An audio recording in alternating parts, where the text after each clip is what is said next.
For questions 3 and 4, I'm trying to expand the logarithms. So with question number 3, I have log base 9 of 9 times x.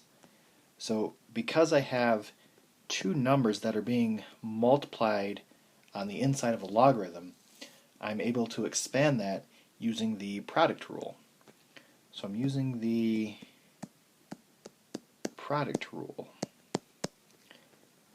So two numbers that are being multiplied on the inside of one logarithm get split up into two logarithms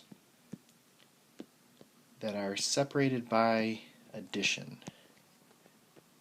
So now it's log base 9 of 9 plus log base 9 of x. So we're almost done here. Anytime you have two numbers, so having the base be a number and the number on the inside of the logarithm, then you can sometimes simplify this further. So I really need to ask myself, 9 raised to what gives me 9? So 9 raised to what gives me 9? And that would be 1. So this logarithm here is just equal to 1. Not log of 1, just 1. So this becomes 1 plus log base 9 of x.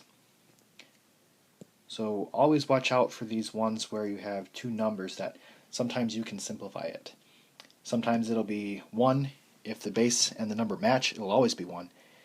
Sometimes it could be other numbers depending on what these two numbers are.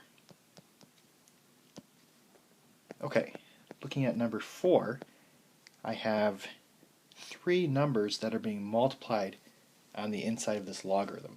I have the 2 times the x times the y.